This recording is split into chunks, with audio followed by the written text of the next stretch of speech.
പാർട്ടിക്കും നമ്മുടെ സംസ്ഥാന സർക്കാർ ഉണ്ടാക്കാൻ പോകുന്ന ഈ BJP NDAയ്ക്കും ഇത് വളരെ ഇമ്പോർട്ടന്റ് കോട്ടാണ്. വരൂ, നമുക്ക് എല്ലാവർക്കും ഒരുമിച്ച് ഈ വികസിത കേരളം നമ്മുടെ ദൗത്യമാക്കാം, അതിനുവേണ്ടി സമർപ്പിക്കാം. എല്ലാവർക്കും നന്ദി, എല്ലാവർക്കും നമസ്കാരം. എന്റെ കൂടെ പറയൂ, ഭാരത് മാതാ കി, ഭാരത് മാതാ കി, ഭാരത് മാതാ കി. ജയ് കേരളം, ജയ് ഹിന്ദ്. ഇവിടെ ഉണ്ടായിരുന്ന ഏറ്റവും വലിയൊരു നെറേറ്റീവ്, നിങ്ങൾ ഇങ്ങോട്ട് വേണ്ട, വിദ്യന് തെക്ക് ഇപ്പുറത്ത്, വാളയാറിന് ഇപ്പുറത്ത് നിങ്ങൾക്ക് കാലുകുത്താൻ കഴിയില്ല, കേരളം BJPക്ക് ബാലികേറ മലയാണെന്നാണ് ഇതുവരെ ഉണ്ടായിരുന്ന പ്രതീതി. എന്നാൽ കഴിഞ്ഞ 10 വർഷത്തിനിടയിൽ കേരളത്തിൽ ഇത് ബാലികേറ മലയല്ല, ഇവിടെയും കേരളത്തിലും BJPക്ക് സ്ഥാനമുണ്ട് എന്ന് തെളിയിക്കാൻ കഴിഞ്ഞ 10 വർഷത്തെ 15 വർഷത്തെ നമ്മുടെ അനുഭവം നമ്മുടെ മുമ്പിലുണ്ട്. ഇന്ന് കേരളത്തിൽ ഭാരതീയ ജനതാ പാർട്ടിക്ക് ലോക്സഭയിലേക്ക് അംഗങ്ങളുണ്ട്. 20% ജനങ്ങളുടെ പിന്തുണ നമുക്ക് കിട്ടിയിട്ടുണ്ട്. നമുക്ക് പല പ്രദേശങ്ങളും കേരളത്തിൽ എടുക്കുവാനുണ്ട്. നമ്മൾ കേരളം മൊത്തം ഭാരതത്തിന് വേണ്ടി, ശ്രീ നരേന്ദ്രമോദിക്ക് വേണ്ടി, അമിത്ഷാജിക്ക് വേണ്ടി, നിർമ്മല സീതാരാമന് വേണ്ടി, ശ്രീ രാജ്നാഥ് സിംഗിന് വേണ്ടി നമ്മൾ കേരളം മൊത്തം എടുക്കുവാൻ പോവുകയാണെന്ന് ആഞ്ഞടിച്ച് പ്രഖ്യാപിക്കണം ഈ നിമിഷം. ആ ഊർജം കൊണ്ട് നമുക്ക് നേട്ടങ്ങൾ കൊയ്തെടുക്കുവാനും സാധിക്കണമെന്ന് മാത്രം ആഗ്രഹിച്ചുകൊണ്ട്, പ്രാർത്ഥിച്ചുകൊണ്ട്, ഉറപ്പായിട്ടും ശക്തമായ പിന്തുണയാണ്, ആശംസകൾ മാത്രമല്ല പിന്തുണയാണ് ഈ വേദിയിൽ നിന്നുകൊണ്ട് നിങ്ങൾ ഓരോരുത്തരോടും ഒപ്പം ഹൃദയപൂർവ്വം ഇവിടെ പ്രഖ്യാപിക്കുന്നത്.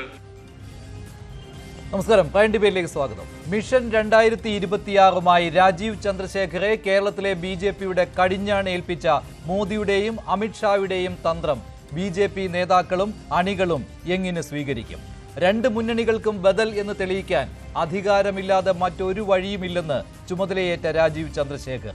ഗ്രൂപ്പുകളിയും നേതാക്കളുടെ തമ്മിലടിയും അണികൾ പോലും നിരാശരാകുന്നത് വളർച്ച നേടുന്ന സമയത്തും സംസ്ഥാന BJPയുടെ തലവേദനയായിരിക്കെയാണ് സമൂല മാറ്റത്തിന് രാജീവ് ചന്ദ്രശേഖറെ ഇറക്കിയത്.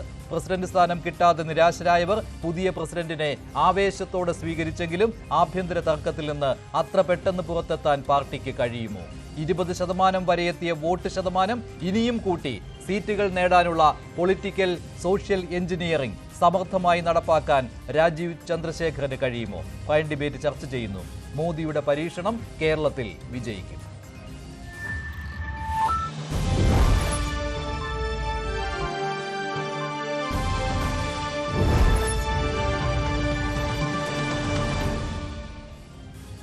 പ്രൈം ഡിബേറ്റിൽ BJP നേതാവ് ശ്രീ ഉല്ലാസ് ബാബു, രാഷ്ട്രീയ നിരീക്ഷകൻ ശ്രീ ഫഖറുദ്ദീൻ അലി, കോൺഗ്രസ് നേതാവ് ശ്രീ സേനാപതി വേണു, CPM സഹയാത്രികൻ അഡ്വക്കേറ്റ് BN ഹസ്കർ എന്നിവരാണ് ചേരുന്നത്. ആദ്യം ശ്രീ സേനാപതി വേണു, ആത്മവിശ്വാസത്തോടെ ആവേശത്തോടെയാണ് ഇന്ന് രാജീവ് ചന്ദ്രശേഖർ ചുമതല ഏറ്റെടുത്തിരിക്കുന്നത്.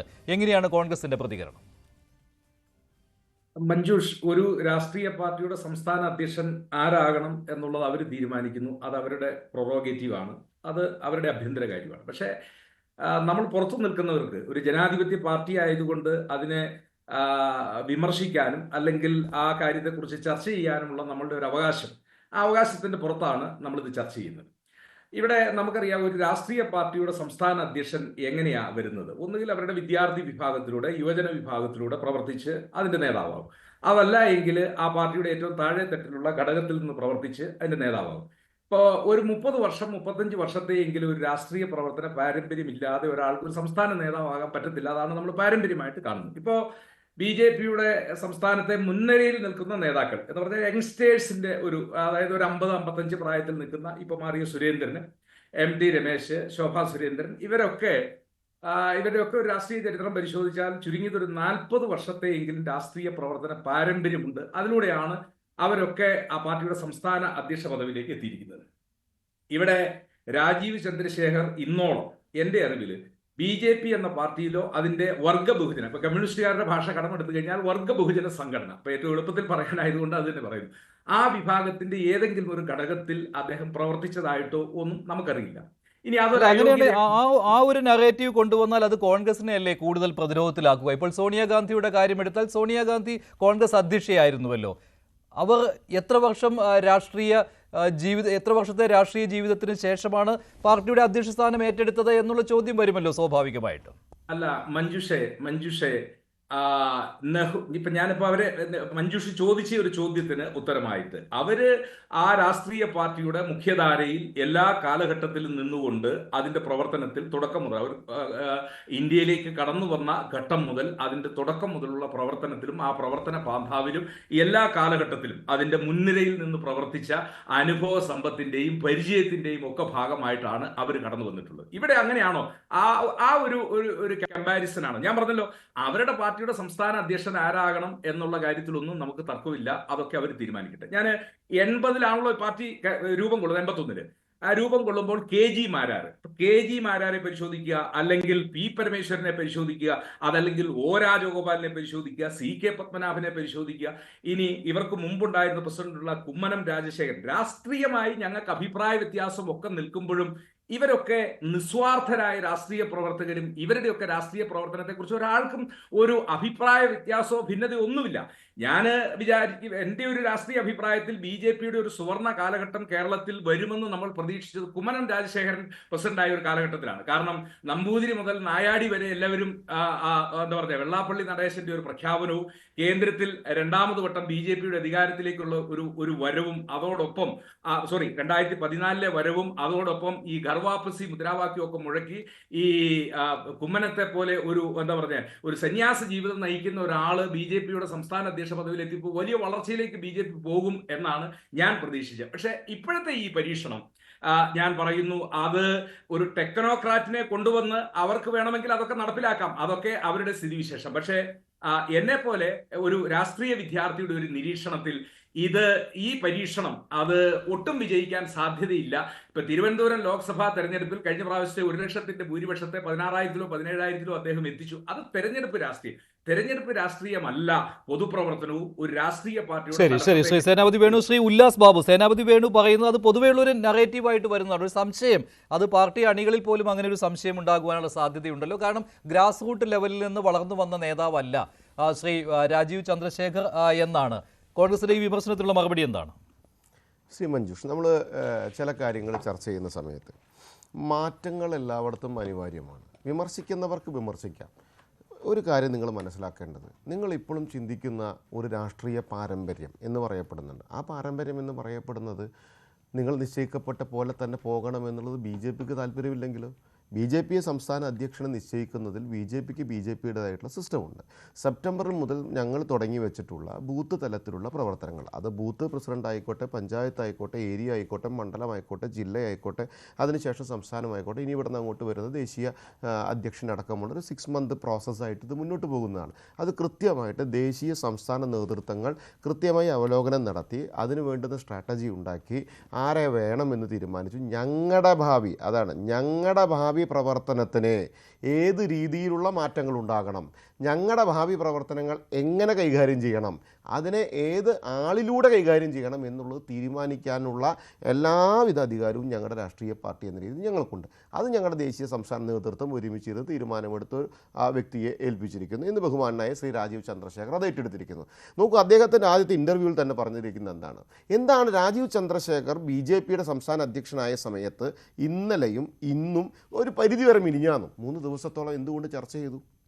ആ ചർച്ചകളാകുന്നത് എന്തുകൊണ്ടാണ്? അവിടെയാണ് മഞ്ജുഷ നമ്മൾ മനസ്സിലാക്കേണ്ടത്. രാഷ്ട്രീയത്തിൽ മാറ്റങ്ങൾ അനിവാര്യമാണ്. ആ മാറ്റങ്ങളുടെ ഒരു ശൈലി തന്നെയാണ് ഈ കാണുന്നതും. നിങ്ങളടക്കം ആ മാറ്റങ്ങൾ ഉൾക്കൊള്ളുന്നുണ്ട്, പലരും ഈ മാറ്റത്തെ ഭയപ്പെടുന്നുമുണ്ട്. അതുകൊണ്ട് തന്നെയാണ് ഈ ചർച്ചകൾ ഈ തലത്തിൽ പോകുന്നത്. ഞങ്ങളെ സംബന്ധിച്ചിടത്തോളം ആര് ഭയപ്പെടുന്നു എന്നാണ് 100% ശരിയല്ല. ഇവിടത്തെ കൃത്യമായിട്ട് ഞാൻ പറയാം, ഇന്ന് അദ്ദേഹത്തിൻ്റെ ഇൻ്റർവ്യൂവിൽ പറഞ്ഞ കാര്യങ്ങൾ മഞ്ജുഷ ശ്രദ്ധിച്ചിട്ടുണ്ടാവുമല്ലോ. എന്താണ് അദ്ദേഹത്തിൻ്റെ വ്യൂ ആയിട്ട് അദ്ദേഹം പറഞ്ഞത്? ഇവിടുത്തെ യുവജനങ്ങളും അവരുടെ ടാലൻറ്റിനെയും ഏറ്റവും കൂടുതൽ ബഹുമാനിച്ചുകൊണ്ട് ഞാൻ മുന്നോട്ട് പോകും.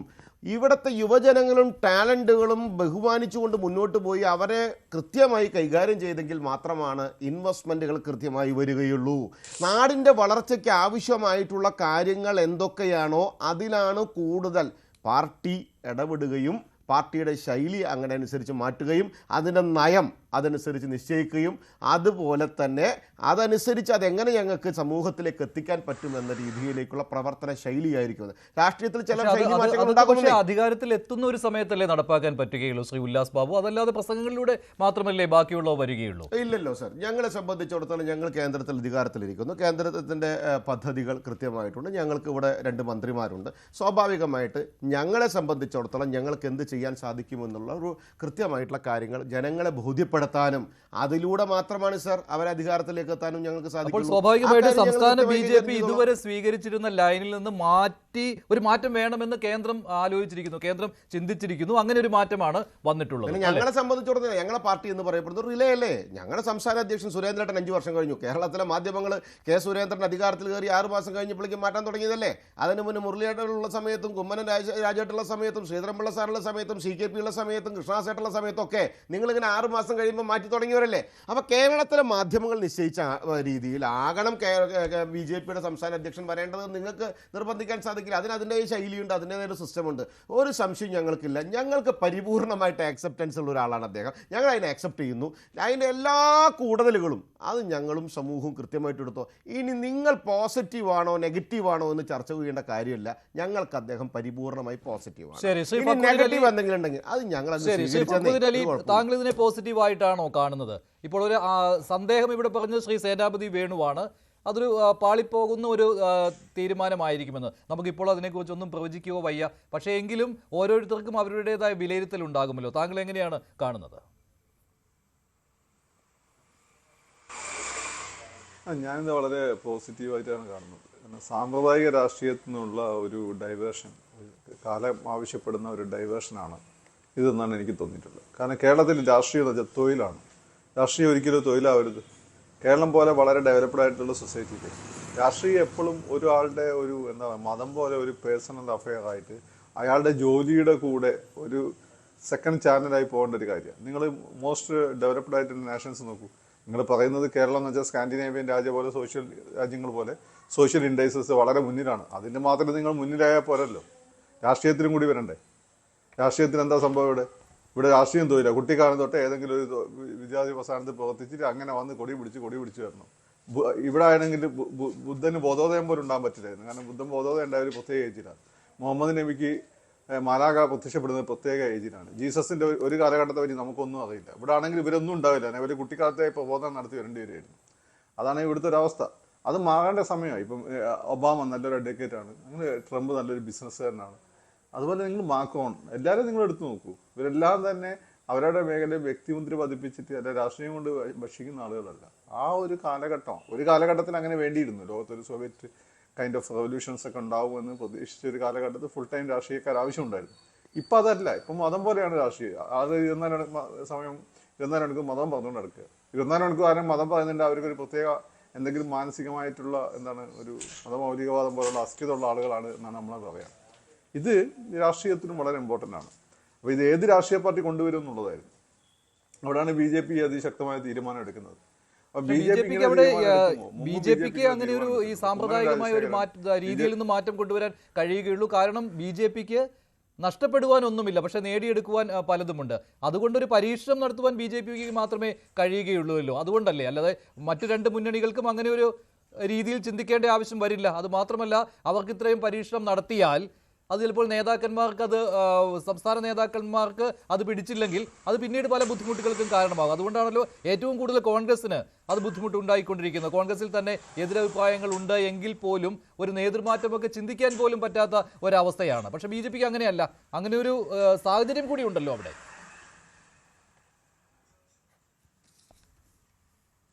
ഒന്നാമതായിട്ട് കേരളത്തിൽ BJP നഷ്ടപ്പെടാനൊന്നും ഇല്ലെന്ന് പറഞ്ഞ് തെറ്റാണ്. BJP ഇപ്പോൾ ഓൾറെഡി ഇവിടെ 20% വോട്ടുണ്ട്. ഇവിടെ ശരിക്കും ഒരു എഫക്റ്റീവ് പ്രതിപക്ഷമായിട്ട് നിൽക്കാൻ ശേഷിയുള്ളത്. കാരണം ഓരോരോ ഗ്രാമാന്തരങ്ങൾ CPM ഇപ്പോൾ തന്നെ കേരളമാക്കും. തല്യാത്തിരി കേരള രാഷ്ട്രീയത്തിൽ നിങ്ങൾ പറയുമ്പോൾ അടി ഒരു വലിയ ഫാക്ടറാണ്, പേടി വലിയ ഫാക്ടറാണ്. ഈ അടിച്ചാൽ തിരിച്ചെല്ലാം ശേഷിയുള്ള ഒരേ സാധനം ഈ പറയുന്ന BJPക്കാരാണ്. കേരളത്തിലെ എഫക്റ്റീവ്ലി 2ാമത്തെ ഏറ്റവും വലിയ കക്ഷി BJP ആണ്. 3ാമത്തെ ലീഗാണ്, 4ാമത്തെ കോൺഗ്രസ് ഉള്ളൂ. കോൺഗ്രസ് ഈ മുന്നണി സംവിധാനം ഉള്ളതുകൊണ്ടാണ് ഇങ്ങനെ ശക്തമായി നമുക്ക് ഫീൽ ചെയ്യുന്നത്. അതല്ലെങ്കിൽ ലീഗിൻ്റെ പിന്നിൽ നിൽക്കേണ്ടതാണ് ഇപ്പോഴത്തെ കോൺഗ്രസിൻ്റെ അവസ്ഥ. അപ്പം അതുകൊണ്ട് BJP നഷ്ടപ്പെടാനൊന്നും ഇല്ല എന്ന് പറഞ്ഞാൽ ശരിയൊന്നുമല്ല. അവർക്ക് 20% വോട്ടുണ്ട്, അത് വലിയ വോട്ടാണ്. അവർ ഏറ്റവും പ്രോമിസിംഗ് ആയി വരുന്ന ഒരു സന്ദർഭത്തിലാണ് അവരിങ്ങനെ മാറ്റം കൊണ്ടുവന്നിരിക്കുന്നത്. 2, ഇങ്ങനെ നിങ്ങൾ ഈ പറയുന്ന പോലെ പുതിയ കുറച്ച് വ്യത്യസ്തമായ ഭാവുകത്തുള്ള ആളുകൾ രാഷ്ട്രീയത്തിലേക്ക് ആദ്യം കൊണ്ടുവന്നത് കോൺഗ്രസ് ആണ്. For example KP Unnikrishnan, 2 Shashi Tharoor, ഇവരൊക്കെ തന്നെ ഡൽഹിയിൽ നേരെ ഇറക്കിയതാണ് ഇവരുടെ കഴിവ് കണ്ടിട്ട്. പക്ഷേ ഇവർ രണ്ടുപേരും പിന്നെ കോൺഗ്രസിന് പാരായി എന്നുള്ള വേറെ കാര്യം. അപ്പം KP ഉണ്ണികൃഷ്ണൻ ഇന്ദിരാഗാന്ധിയുടെ സമയത്ത് തന്നെ പാരായി. ശശി തരൂരാണെങ്കിൽ ഏത് സമയവും എപ്പോഴും പാരാകുന്ന കോൺഗ്രസിൻ്റെ ഭാരമാണ് ശശി തരൂർ. അപ്പം അത് അവർ ചെയ്തിട്ടുണ്ട്. CPM ചെയ്തിട്ടുണ്ടല്ലോ. പല ആളുകളെ ഒരു ഡോക്ടറെ പിടിച്ച് സ്ഥാനാർത്ഥിയാക്കുന്നു. അങ്ങനെ ആരൊക്കെ പിടിച്ച് മനോജ് എന്ന് പറഞ്ഞിട്ടുള്ള വേറെ ഡോക്ടറെ പിടിച്ച് സ്ഥാനാർത്ഥിയെ ജയിപ്പിച്ച് സ്ഥാനാർത്ഥിയാക്കുന്നു. ഇത് സംഘടനാ രംഗത്ത് കൊണ്ടുവന്നതിൻ്റെ വ്യത്യാസം മാത്രമേ ഉള്ളൂ. സംഘടനാ രംഗം പാർലമെന്റ് രാഷ്ട്രീയം അത്രയും വ്യത്യാസമൊന്നുമല്ല. സത്യത്തിൽ സംഘടനാ രംഗത്തെക്കാളും കഴിഞ്ഞ 30 വർഷം നമ്മൾ നോക്കിയ പാർലമെന്ററി രാഷ്ട്രീയത്തിലുള്ള ആളുകളെയാണ് നമ്മൾ കൂടുതൽ ശ്രദ്ധിച്ചത്. നിങ്ങൾ ചർച്ചയ്ക്ക് വിളിക്കുന്നത് തന്നെ ആരാണ്? അധികവും ഗ്ലാമറുള്ള ഈ പാർലമെന്ററി രംഗത്തുള്ള ആളുകളാണ് പൊതുവേ നിങ്ങൾ പ്രിഫർ ചെയ്യുന്നത്. എണ്ണെടുത്ത് നോക്കിയോ? അപ്പം അതിൽ കാര്യമില്ല. രണ്ടാമത്തെ കാര്യം അടുത്ത കാര്യം എന്ന് വെച്ചാൽ BJPയെ സംബന്ധിച്ചിടത്തോളം അവർ മുമ്പ് കുമ്മന രാജശേഖരനെ കൊണ്ടുവന്നപ്പോൾ ആളുകൾ ഈ സംഘത്തിനെ പറ്റി ധാരണ ഇല്ലാത്ത ആളുകൾ പറഞ്ഞു ഇതെന്ത് BJP മെമ്പർഷിപ്പും പോലും ഇല്ലാത്തൊരാൾ വന്നു. സംഘം തന്നെയാണ് BJP, അല്ലെങ്കിൽ സംഘത്തിന്റെ ചെറിയൊരു ഘടകം മാത്രമാണ് BJP. വലിയ ഘടകം പോലും അല്ല. അവർ വിശ്വ ഹിന്ദു പരിഷത്ത് പോലുള്ള ഇതിലും വലിയ ഘടകങ്ങളുണ്ട്. ചെറിയൊരു ഘടകമാണ് BJP. ആ സംഘപ്രവർത്തകൻ തന്നെയാണ് BJP സെക്രട്ടറി ആവുക, അന്ന് പ്രസിഡന്റ് ആവുക. അതിലൊരു പ്രോബ്ലവും ഇല്ല. പക്ഷെ ഇവിടെയുള്ള മണ്ടന്മാർക്ക് മനസ്സിലായില്ല. പക്ഷെ ഇപ്പൊ അത് മനസ്സിലായി തോന്നുന്നു.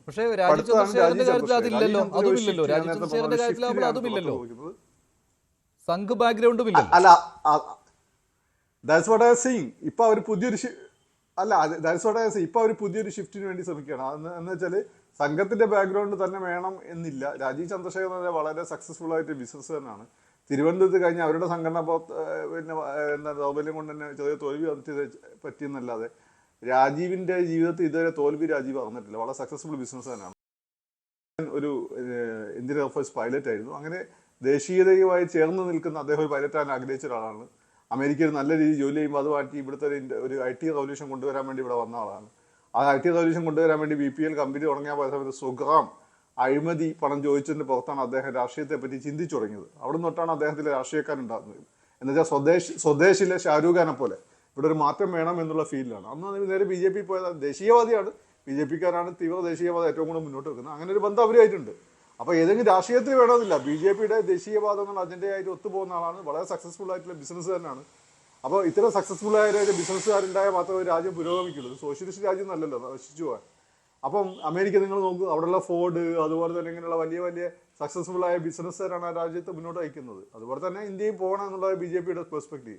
അപ്പം അങ്ങനെ ഗ്ലോബൽ ആയിട്ടുള്ള റീച്ചുള്ള വിഷണറി ആയിട്ടുള്ള ഒരാളെ അവർ ലീഡർഷിപ്പിലേക്ക് കൊണ്ടുവരുന്നു. വളരെ സ്വാഗതാർഹമായൊരു മാറ്റമാണ്.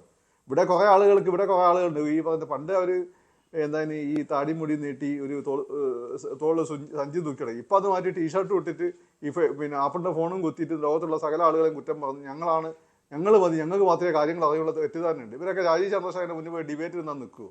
രാജീവ് ചന്ദ്രശേഖരൻ മലയാളം അറിയണ്ടാവില്ല. ഇപ്പം മലയാളം അറിയേണ്ട ആവശ്യമില്ല. ഇംഗ്ലീഷാണ്. ഇംഗ്ലീഷ് ഗ്ലോബൽ ഭാഷയാണ്. അത് അദ്ദേഹത്തെ നന്നായിട്ട് അറിയാം. ഹിന്ദി നന്നായിട്ട് അറിയാം. ഇങ്ങനെയുള്ള ആൾക്ക് കാര്യങ്ങൾ പറഞ്ഞ് സാധിപ്പിച്ച് ഒരു സംസ്ഥാനത്തിനെ മുന്നോട്ട് കൊണ്ടുപോകാൻ പറ്റുള്ളൂ. ഈ പറഞ്ഞ മോഡല് സ്വാഭാവികമായിട്ടും മറ്റ് രാഷ്ട്രീയ പാർട്ടികളിലൂടെ അഡോപ്റ്റ് ചെയ്യേണ്ടതായിട്ട് വരും. എന്തൊക്കെ പറഞ്ഞത് ശരി. ശ്രീ സേനാപതി വേണു, അതിനുള്ള മറുപടി പറയേണ്ടത് താങ്കളാണ്. അത് മാത്രമല്ല, ഞാനൊരു ചോദ്യം ചോദിച്ചത് BJPക്ക് നഷ്ടപ്പെടാൻ ഒന്നുമില്ലാത്തൊരു സമയത്ത് രാജീവ് ചന്ദ്രശേഖർ എന്ന പരീക്ഷണം നടത്തിയെന്നാണ്. ഫക്രുദ്ദീൻ അത് ഖണ്ഡിക്കുകയാണ്. അദ്ദേഹം ഖണ്ഡിക്കുന്നത് വോട്ട് ശതമാനം നോക്കുകയാണെങ്കിൽ, പാർട്ടികളുടെ നോക്കുകയാണെങ്കിൽ 2ാം സ്ഥാനം BJP ഉണ്ട് എന്നാണ്, കോൺഗ്രസ് 4ാമതാണ് എന്നാണ്. അതിനുള്ള മറുപടി കൂടി താങ്കൾ പറയേണ്ടി വരും. അല്ല ഞാൻ അത് നിൽക്കട്ടെ. ഇപ്പോൾ നമ്മൾ മനസ്സിലാക്കേണ്ട ഒരു കാര്യം എന്ന് പറഞ്ഞു കഴിഞ്ഞാൽ, ഇപ്പോൾ കഴിഞ്ഞ ഒരു 10 കൊല്ലമായിട്ട് അല്ലെങ്കിൽ 15 കൊല്ലമായിട്ട് എത്രയോ തീവ്രമായ ശ്രമങ്ങൾ BJP ഈ അധികാര സ്ഥലങ്ങളിലേക്ക് എത്തുവാനായിട്ട് ശ്രമിച്ചുകൊണ്ടിരിക്കുകയാണ്. കേരള നിയമസഭയിൽ 140 ഒരാൾ പോലും ഇല്ല. അതാണ് നമ്മൾ ചർച്ച ചെയ്യേണ്ട ഒരു വിഷയം എന്ന് പറയുന്നത്. എന്തുകൊണ്ട് ഇങ്ങനെ 20% വോട്ടിലേക്ക് എത്തിയ ഒരു പാർട്ടി അവർക്ക് കിട്ടിയതുപോലും നിലനിർത്താൻ കഴിയുന്നില്ല എന്നുള്ളതാണ് അത് നമ്മൾ മനസ്സിലാക്കേണ്ടത്. ഇപ്പം 2 മന്ത്രിമാരിവിടെയുണ്ട്, തൃശ്ശൂരിൽ നിന്ന് MP ഉണ്ട് എന്നൊക്കെ പറയുമ്പോഴും പൊതുവായ ഒരു കാര്യത്തിൽ നമ്മൾ പരിശോധിക്കുമ്പോൾ ഇവര് ഈ അധികാര രാഷ്ട്രീയത്തിൽ, അതാണല്ലോ ഉദ്ദേശിക്കുന്നത്, അധികാരത്തിലേക്ക് വരിക എന്നുള്ളത്, അതിൽ എത്രമാത്രം അവർ പിന്നിൽ നിൽക്കുന്നു എന്നുള്ളതാണ്. അപ്പം ഞാൻ വോട്ട് ശതമാനം വർദ്ധിച്ചതിന്റെ ആ വേഗത കൂടി താങ്കൾ നോക്കേണ്ടതാണ്. 2014 നിന്ന് 2025 എത്തുമ്പോൾ അല്ല 1981 രൂപം കൊണ്ട ഒരു പാർട്ടിയല്ലേ ഇത്. 81 രൂപം കൊണ്ട ഒരു പാർട്ടിക്ക് ഒരു MLA ഉണ്ടാകാനായി 2016 വരെ കാത്തിരിക്കേണ്ടി വന്നു. ഒരു MP ഉണ്ടാകാനായി ആ പാർട്ടിക്ക് 2024 വരെ കാത്തിരിക്കേണ്ടി വന്നു. മുന്നണി രാഷ്ട്രീയമാണ് കേരളത്തിൽ എന്ന കാര്യം താങ്കൾ മറക്കരുത്. എങ്ങനെ? മുന്നണി രാഷ്ട്രീയമാണ് കേരളത്തിലെന്ന് താങ്കൾ മറക്കരുത്. അല്ല, അതുകൊണ്ട് തന്നെയാണ് ഞാൻ പറഞ്ഞത്, ആ മുന്നണി രാഷ്ട്രീയത്തിലേക്ക് ഇവരുടെ ഇത്രയും കാലത്തെ പ്രവർത്തനത്തിന്റെ ഇടയ്ക്ക് ഏതെങ്കിലും ഒരു മുഖ്യധാര രാഷ്ട്രീയ പാർട്ടി, ഇപ്പൊ ബി ഡി ജെ എസോ അതല്ല എങ്കിൽ PC ജോർജിന്റെ ജനപക്ഷമോ അങ്ങനെയുള്ള പാർട്ടികൾ ഒഴിച്ച് മുഖ്യധാരയിൽ നിൽക്കുന്ന ഒരു രാഷ്ട്രീയ പാർട്ടിയെ പോലും ഇവരുടെ ഒപ്പം ചേർക്കാൻ ഈ കാലഘട്ടത്തിൽ ഇവർക്ക് കഴിഞ്ഞിട്ടില്ല എന്നുള്ള ഒരു പോരായ്മ ഇവിടെ നിലനിൽക്കുകയാണ്. ആ ഒരു പോരായ്മ ചെറിയൊരു അതൊരു വിജയകരമായ ഒരു പരീക്ഷണമായിരുന്നു BDJS എന്ന് പറയുന്നത്. അതിനിടയിൽ ആ പരീക്ഷണത്തിനിടയിൽ അവർക്ക് വോട്ട് ശതമാനം കൂട്ടിക്കൊണ്ട് പോകാൻ കഴിഞ്ഞു. അല്ല, വോട്ട് ശതമാനം കൂട്ടി എന്ന് പറയുമ്പോൾ എത്രയിടത്ത് അവർക്ക് തെരഞ്ഞെടുപ്പിൽ വിജയിക്കാൻ കഴിഞ്ഞു. ആ 2016 BDJS അവരോടൊപ്പം കൂടാത്ത ജനവിഭാഗത്തെ പോലും ഒപ്പം കൂട്ടാൻ കഴിഞ്ഞു. അപ്പോൾ അവരെ തിരിച്ചു കൊണ്ടുപോവുക എന്ന് പറയുന്നത് മറ്റു രാഷ്ട്രീയ പാർട്ടികൾക്ക് ബുദ്ധിമുട്ടുള്ള കാര്യമായിട്ട് മാറിയിട്ടുണ്ട്, കോൺഗ്രസ് ഉൾപ്പെടെ, UDF ഉൾപ്പെടെ. അല്ല, അവിടെ ഇപ്പൊ ഫക്രുദ്ദീൻ പറഞ്ഞ പോലെ ഒരു രാഷ്ട്രീയ ചർച്ച, നമ്മുടെ ചർച്ച വേറൊരു തലത്തിലേക്ക് പോകേണ്ടതുണ്ട്. ഇവിടെ BJPക്കാർ പൊതുവെ വിചാരിക്കുന്ന ഒരു കാര്യം എന്താണെന്ന് വെച്ചാൽ, കോൺഗ്രസ് തകർന്നാൽ കോൺഗ്രസിന്റെ സ്പേസിലേക്ക് BJPക്ക് കടന്നു വരാം എന്നൊരു ധാരണ പൊതുവെ BJPക്കാരുടെ ഒരു മനസ്സിലുണ്ട്. ഇവിടെ യഥാർത്ഥത്തിൽ BJPക്ക് കേരള രാഷ്ട്രീയത്തിൽ അടിത്തറ ഇനിയും മുന്നോട്ട് പോകണമെങ്കിൽ അത് ശുഷ്കിക്കേണ്ട പാർട്ടി ഏത് എന്ന് ചോദിച്ചാൽ കേരളത്തിലെ ഏറ്റവും കൂടുതൽ ഹിന്ദു പാർട്ടി എന്നല്ല ഞാൻ പറഞ്ഞത്, പ്രവർത്തിക്കുന്ന മാർക്സിസ്റ്റ് പാർട്ടിയാണ്. ആ മാർക്സിസ്റ്റ് പാർട്ടിക്ക് ക്ഷീണമുണ്ടായ ആലപ്പുഴയിലും ആറ്റിങ്ങലും അവിടെയാണ് BJPക്ക് കഴിഞ്ഞ പാർലമെന്റ് തെരഞ്ഞെടുപ്പിൽ മുന്നേറ്റം ഉണ്ടാക്കാൻ കഴിഞ്ഞത്. പക്ഷെ BJPക്കാർ പൊതുവെ പ്രചരിപ്പിക്കുന്നതും ചില മാധ്യമങ്ങൾ പൊതുവെ പ്രചരിപ്പിക്കുന്നതുമായ ഒരു പ്രചരണമുണ്ട്, കോൺഗ്രസ് തകർന്നാൽ അല്ലെങ്കിൽ കോൺഗ്രസ് ക്ഷീണിച്ചാൽ ആ സ്പേസിലേക്ക് BJPക്ക് കടന്നു വരാൻ പറ്റുമെന്ന്. അങ്ങനെ കോൺഗ്രസിൽ നിന്ന് ഇനി BJPയിലേക്ക് പോകാനുള്ളതോ ഒഴുകാനോ ഉള്ളതായ ഒരു വോട്ട് ബാങ്ക് ഇല്ല എന്നുള്ളതാണ് കേരളത്തിലെ രാഷ്ട്രീയത്തെക്കുറിച്ച് സമഗ്രമായി പഠിക്കുമ്പോൾ നമുക്ക് മനസ്സിലാക്കാൻ കഴിയുന്ന ഒരു കാര്യം. യഥാർത്ഥത്തിൽ ഇനി BJPക്ക് മുന്നോട്ട് പോകണമെങ്കിൽ CPMന് ക്ഷീണമുണ്ടാകണം. CPMന്റെ ഏറ്റവും പ്രധാനപ്പെട്ട വോട്ട് ബാങ്കായ കേരളത്തിലെ ജനവിഭാഗം, അതായത് കൃത്യമായി പറഞ്ഞാൽ ഈഴവ ജനവിഭാഗം, ആ ഈഴവ ജനവിഭാഗത്തിന് ഭൂരിപക്ഷമുള്ള പ്രദേശങ്ങളിൽ മാർക്സിസ്റ്റ് പാർട്ടിക്ക് അകത്തേക്ക് കടന്നു കയറാൻ കഴിഞ്ഞുവെങ്കിൽ മാത്രമേ ഇവര് രാജീവ് ചന്ദ്രശേഖരെ അല്ല, ഇനിയിപ്പോ JP നഡ്ഡ നേരിട്ട് വന്ന് BJPയുടെ 2024 അതിന്റെ ചില സൂചനകൾ കിട്ടി തുടങ്ങിയിരുന്നു. 2024 ലോക്സഭാ തെരഞ്ഞെടുപ്പ് സമയത്ത് അതിന്റെ സൂചനകൾ വന്നു കഴിഞ്ഞു. ഞാൻ പറഞ്ഞത് ഞങ്ങളെ ഭയപ്പെടുത്തേണ്ട കാര്യം, ഞങ്ങൾ അതുകൊണ്ട് അതിൽ ഭയപ്പെടുന്നോ ഉത്കണ്ഠപ്പെടുന്നോ ഇല്ല.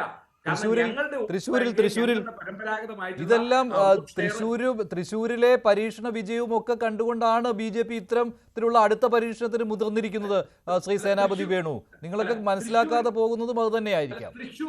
തൃശ്ശൂരിലെ സ്ഥാനാർത്ഥിത്വവും തൃശ്ശൂരിലെ വിജയവും ഇറ്റ് ഈസ് എൻറ്റയർലി ഡിഫറെന്റ്. അത് ഇനി ഒരിക്കലും കേരളത്തിൽ ആവർത്തിക്കുന്നതല്ല, അതിന് പിറകിലും ആവർത്തിച്ചിട്ടുള്ളതല്ല. അത് ആദ്യത്തെയും അവസാനത്തെയും ആയ ഒരു പ്രത്യേക സംഭവമായി അത് തൃശ്ശൂരിലേത്. കാരണം എന്താ വെച്ചാൽ കേരളത്തിലെ പ്രമുഖനായ ഒരു സിനിമാ താരം, സെലിബ്രിറ്റി, പിന്നെ ഈ പറഞ്ഞ പോലെ ആളുകളുടെ ഒരു കൗതുകം, ഇവിടെ ഉല്ലാസ് ബാബു പറഞ്ഞ പോലെ യുവജനങ്ങൾ ആ ഒരു തെരഞ്ഞെടുപ്പിൽ അവരോട് കൂടുതൽ ചേർന്ന് നിന്ന്, അത് ഒരിക്കലും ഇനി തൃശ്ശൂരിന്റെ മണ്ണിൽ ആവർത്തിക്കില്ല എന്നുള്ളതിന് ഒരു സംശയവുമില്ല. അതുകൊണ്ട് ഞാൻ പറഞ്ഞത്, BJPക്ക് അവരുടെ വോട്ട് ഷെയർ വർദ്ധിപ്പിക്കണമെങ്കിൽ എവിടെ നിന്നാണ് അവർക്ക് വോട്ടുകൾ ലഭ്യമാകുന്നത് എന്നുള്ളത് അവർ കണ്ടെത്തുമ്പോൾ അവരിപ്പോഴും കാണുന്ന ഒരു ടാർഗറ്റ് എന്ന് പറഞ്ഞാൽ കോൺഗ്രസ് അല്ലെങ്കിൽ ഐക്യജനാധിപത്യ മുന്നണിക്ക് ക്ഷീണമുണ്ടായാൽ ഞങ്ങൾക്ക് അങ്ങോട്ട് കടന്നു കയറാം. അതൊരിക്കലുമല്ല. കാരണം ഞങ്ങളുടെ വോട്ട് ബാങ്ക് എന്ന് പറയുന്നത് അതൊരു കാരണവശാലും, ഇപ്പൊ ചെറിയൊരു ശതമാനമൊക്കെ പോയാലും ഒരു മേജർ ഷെയറായി ഈ സംഘപരിവാർ ശക്തികളോടൊപ്പോ അല്ലെങ്കിൽ ഹിന്ദുത്വ അജണ്ടയിൽ പ്രവർത്തിക്കുന്ന കക്ഷികളോടൊപ്പോ ചേരുന്നവർ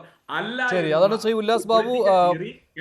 രാജീവ് ചന്ദ്രശേഖർ അല്ല, നഡ്ഡയെ കൊണ്ടുവന്നാൽ പോലും നടക്കില്ല എന്നാണ് സേനാപതി വേണു പറയുന്നത്.